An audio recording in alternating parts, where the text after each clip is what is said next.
Hello everyone. I made a video about leveling your crafters a few years back that was really popular and still is to this day. However, I think that with Dawntrail things have changed a little bit and leveling your crafters is easier than it has ever been before. So the objective of this video is going to be really simple. Leveling a crafter from level 1 to 100 while saving as much gil as possible, unlocking key features surrounding crafting that you're going to need to get anyways that might be helpful during the leveling process. And I'm also going to hook you up with a few websites that are absolutely crucial if you want to craft in Final Fantasy XIV. And also feel free to jump in with your crafters of any level at the correct point throughout the video. Now, there are a few requirements for this method to work. First of all, you need to have completed Endwalker because we're going to use a feature that is unlocked by the Endwalker story completion, which unfortunately also means that free trial players are excluded from this leveling method. You can follow this guide up until level 15 and then I would recommend you stop. The other requirement is that you have at least 1 million gil to your name because you are going to have to buy a little bit of gear. Because as much as I'm trying to make it as cheap as possible, there are expenses that you'll have, especially on your first job that you'll level because you have to buy crafter gear that you'll use time and time again. I'm going to link a wiki down below where you will find links to all the different crafters and you can find the unlock locations. These are always found throughout the different capital cities. The job that I recommend as your first crafter is going to be Culinarian for one simple reason, and that's that we are going to have a very easy method to make gil once we reach the end game and are basically going to be able to recoup all of our losses that we took leveling that crafter immediately. But feel free to go with any of the jobs that you want. So your first 15 levels leveling that crafter are basically going to be about talking to your guildmaster and completing whatever quests they give you. This is going to introduce you to crafting in Final Fantasy XIV. Just follow along with the guide, equip any gear that you get and make sure to save your gear sets as well. Most of the materials that you'll need will be supplied by the guild supplier that you'll find somewhere inside of your guild headquarters. If you ever need a material that you cannot find in the list, you are going to use this website right here called Garland Tools. I'm going to link the Garland Tools database down below. Basically, this is a compendium of various different items, quests, NPCs, and so on that you can find in Final Fantasy XIV that you can look up and also get the location of. So for example, Culinarian as their second quest, which is actually kind of mean by Square Enix, needs an item called Princess Trout that cannot be found inside of the Culinarians Guild. So if we search for Princess Trout, we can find out that it can be bought in another location in Limsa Lominsa. And this way, if you're ever lost on where to procure an item, just use Garland Tools and you'll find out. So the other thing that you're going to do besides completing quests for your guildmaster is crafting whatever items you fancy. Just go ham, experiment around a little bit, and sooner or later you'll be level 15. It's worth noting here that crafting high quality items is going to give you more experience than crafting normal quality items, so ideally max out the quality. At a certain point, you're also going to unlock a feature called Quick Synthing. This is basically going to allow you to spam create a lot of items, but at normal quality only. This is a great way to level up your crafters past the first one because the materials that you have at this point are so cheap. You just set them to craft 99 of some random item and then you go craft yourself a cup of coffee in the kitchen. Okay, so let's assume that you are level 15, 16, 17, which isn't going to take long at all, and you have some basic gear that was given to you by the guildmaster. At this point, you are ready to head to a piece of content that is called the Cosmic Exploration. This was added to Final Fantasy XIV with Dawntrail, which is also why my old guide is a little bit outdated at this point. You can unlock the Cosmic Exploration by going to Sharlayan, to this location right here, and talking to the NPC.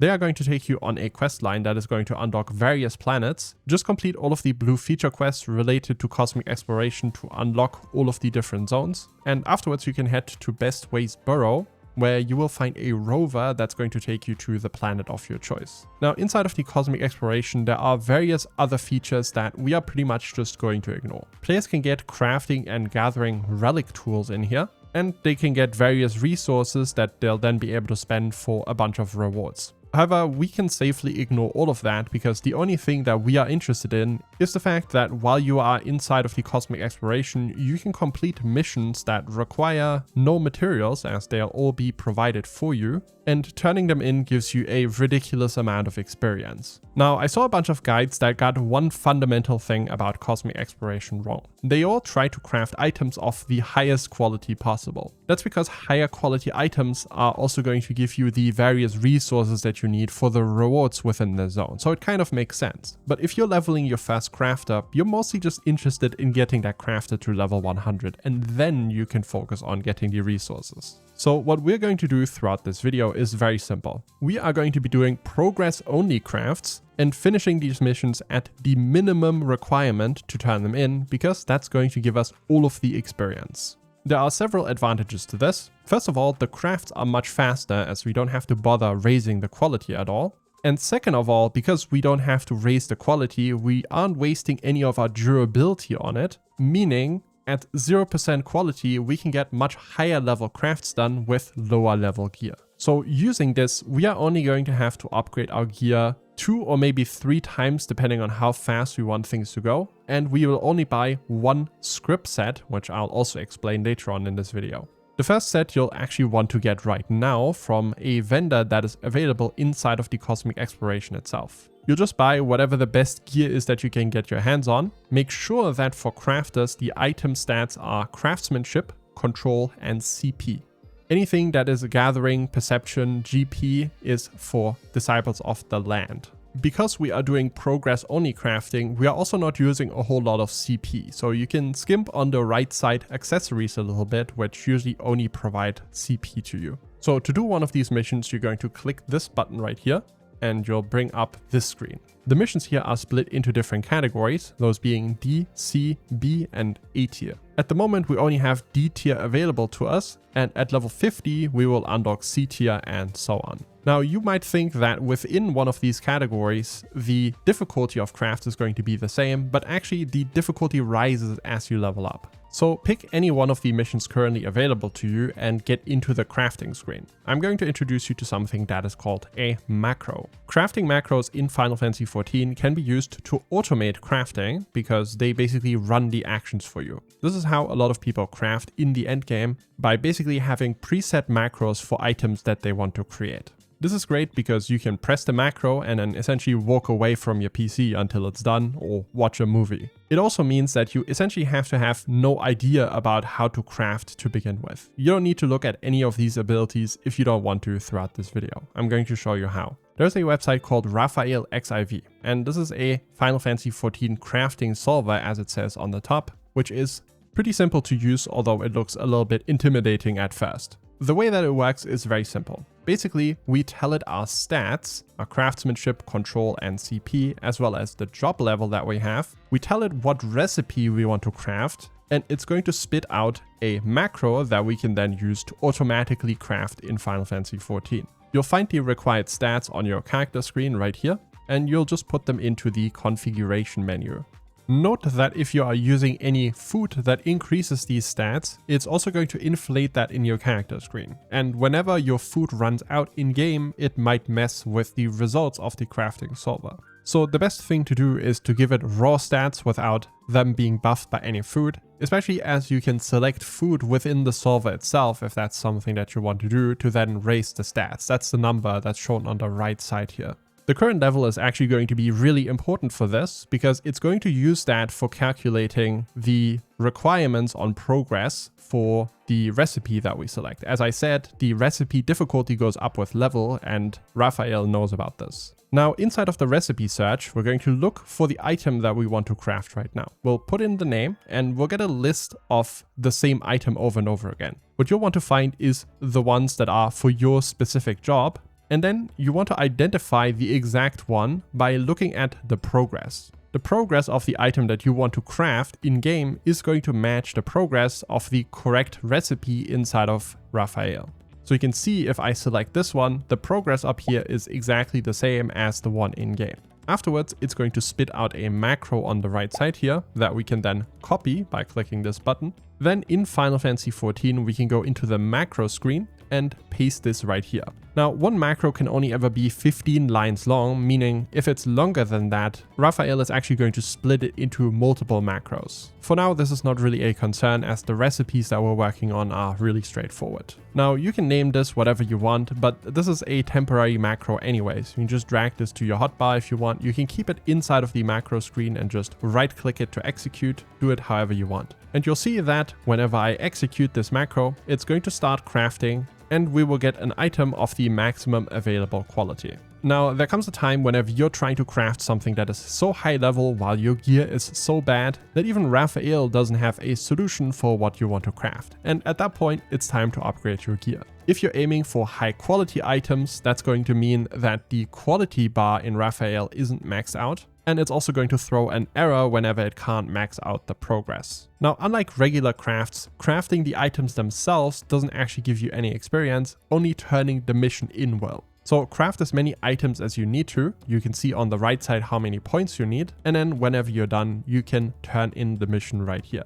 Now, for this, you're not really going to need a macro at this point just because the crafts are so simple, but you can create some either way. At this point, your macro can be as simple as just basic synthesis over and over until that just doesn't work anymore because the crafts become too difficult. Whenever you can't figure out how to max out the progress, just go into Raphael and let it spit out a macro for you. Now, I'm not kidding you when I say that this is what you're going to do all the way to level 53, and it's not costing you any materials. And at level 53, we are going to buy an entirely new set. That is this one right here. At this point, also make sure that you swap your tools, swap your accessories. And this gear set is actually going to take us all the way up until level 70. Now, level 70 is a great spot to stop and leave the cosmic exploration for now because we have to get a bunch of things done. First of all, at this point, we need another gear set. And gear sets from the vendor at this point are pretty expensive. So I'm going to point you to some free gear instead. That's not going to be as hard on your gear balance. Then there is one ability that we have to unlock, that is a level 65 job quest. And then there are two features which are closely linked, those being collectibles as well as custom deliveries. So what we're going to do is get script gear. Scripts are something that you can get in Final Fantasy XIV for turning in collectibles, which is a feature that we actually have to unlock. Collectibles, for crafters at least, are nothing more than a special type of craft where the quality is measured in something called collectability instead. Where with regular items, you really want to max out your quality to get a high quality item. With collectibles, it's often enough to just reach a certain collectability or quality threshold to turn in the items for a reward. Outside of that, collectibles pretty much function the exact same way as regular crafts, and you can input them in the same way inside of Raphael. There's actually a little collectible icon that's both available in the game and in the crafting solver too. That's going to signify that this is a collectible. Collectibles are also closely linked to something called custom deliveries, which is essentially weekly collectible turn-ins that will yield a huge amount of scripts, which is something we'll take advantage of for our gear set right now. The collectible questline can be completed really quickly, but it all starts with inscrutable tastes right here. And then you're going to have to unlock the collectibles for both Heavensward as well as Stormblood for now. So those are going to be the quests Go West Craftsman as well as Reach Long and Prosper. The other quests that you want to complete for custom deliveries, you'll stumble into while you are working on this. Those being Arms Wide Open. They're really going ham with the Star Trek references, huh? And the other one being Non-Forgotten, Non-Forsaken in Raga's Reach, which is going to unlock Nago.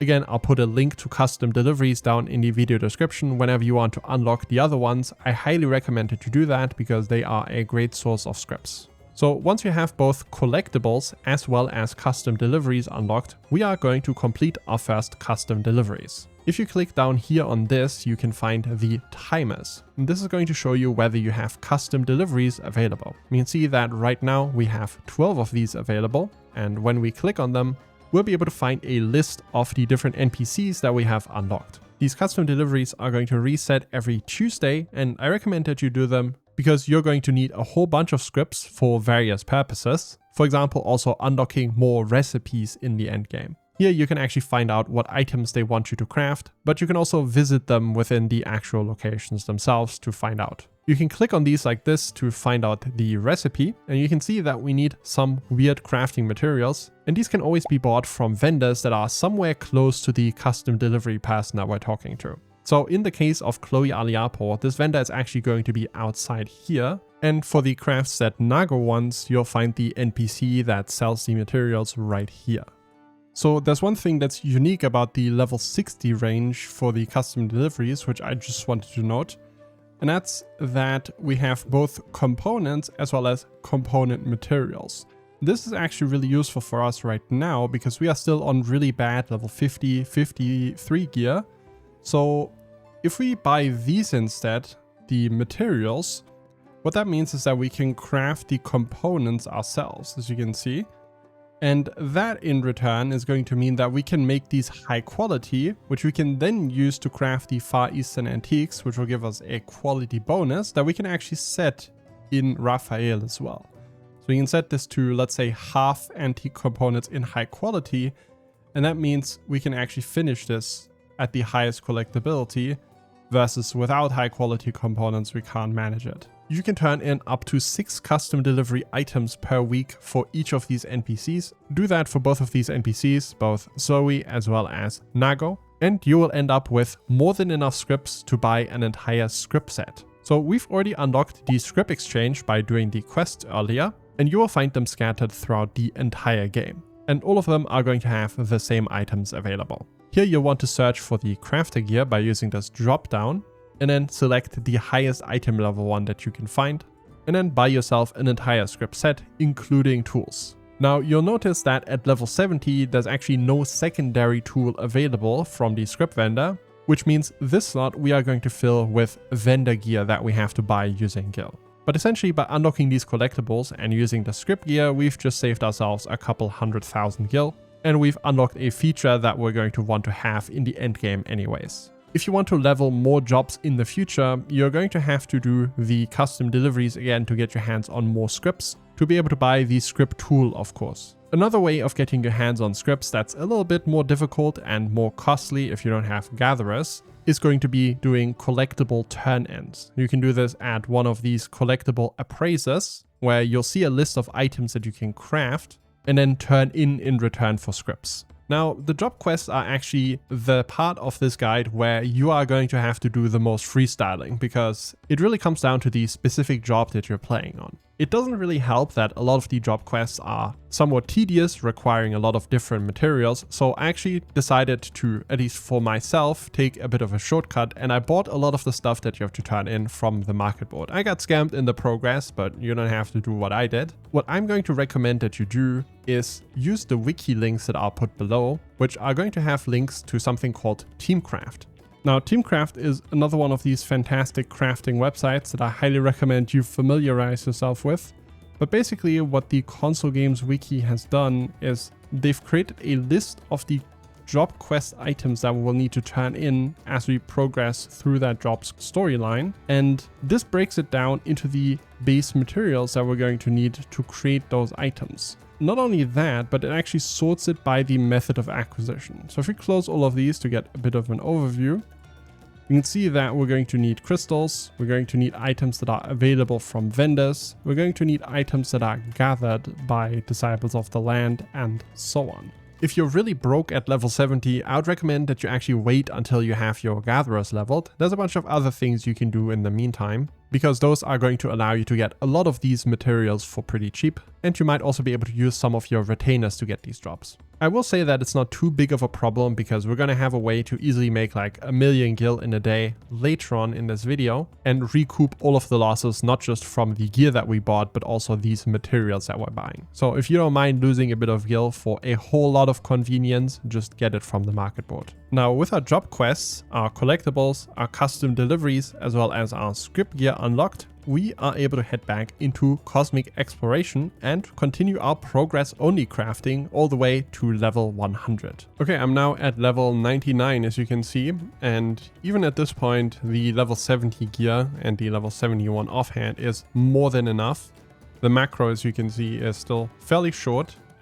This is it right now. Muscle memory, groundwork, waste not, veneration, and just spam more groundwork. This is how it looks like on Raphael. You can see that we're finishing this with 191 CP, meaning we're not even close to failing these. So you should be able to get through from level 70 to 100 without any issues. Now, occasionally you'll run into crafts like, for example, for me, this standard protective plating, where if we take a look at Raphael, it doesn't have a solution for this because this craft is just too difficult. Easiest way to get around that is simply to go and abandon the mission, and then it'll get replaced by one that we can actually do. And we're back to hardened fibers and we can craft this just fine. In this way, you'll be able to get your crafters all the way to level 100 with pretty much minimal gil expenditure in a record amount of time overall compared to how it was in the past. Now at this point, once you are level 100, there are a few things that I would recommend. First of all, you can get your hands on a level 100 set of script gear, which works exactly the same way as before. And you'll be able to use the script gear to do a whole bunch of endgame level crafts, albeit not the most difficult recipes, because at this point you're going to need crafted gear. A level 100 set of script gear is also going to be fantastic going into the next expansion because it's going to allow you to engage with whatever crafter systems they put into the game. Now that you've reached the maximum level, I'm also going to show you a quick way in which you can make a little bit of gil that doesn't rely on the market board too much. What we're actually going to use is a crafter Levequest that can be found in Old Charlian. We're going to talk to this NPC and they have a quest called the Mountain Steeped. This is going to require you to turn in 3 items of Tsaitu Vunu, which is a pretty easy level 89 craft. Now going about this, there are 2 options available to you. The first option is that you level your gatherers to level 100 as well, which is going to allow you to procure the materials needed for this, which are all in all pretty easy to get. The only thing that's a little bit strange are the lemonettes, which are a timed note. However, they're also available on the market board if you don't want to bother with that. Available for around 700 gil in my case. Now it's important that it's high quality because when you turn this mission in with a high quality item instead, you get twice the amount of gil. So each time you complete one of these quests, you're going to get about 10,000 gil. Because you're likely sitting on 99 leaf allowances right now, which limits how many leaves you can do before they replenish, that means you'll be able to make about 1 million gil pretty much straight away. However, again, this is going to require you to upgrade your gear and also have gatherers available. The alternative to that is that you buy Tsaitu Vunu high quality on the market board, which in my case was available for about 2,000 gil a pop. Which means that, considering we need 3 Tsaitu Vunu for every single turn-in, we're going to have a profit of about 4,000 gil per turn-in instead. That's going to mean you can sit on your level 70 gear and make about 400,000 gil instead of 1 million, which is also going to go a long way in covering the costs that you had throughout leveling your crafters. Doing the turn-ins here is a little bit tedious, but it's a very reliable way to make a bit of gil. That is definitely better than trying to procure all of the single materials while doing your job quests. Plus, this gives you some time to check out some of my other videos as this crafter leveling guide is now over. I hope this was helpful. If it was, make sure to leave it a like down below so other people can find it too. For now, thanks for watching and I'll see you guys in the next one. Peace.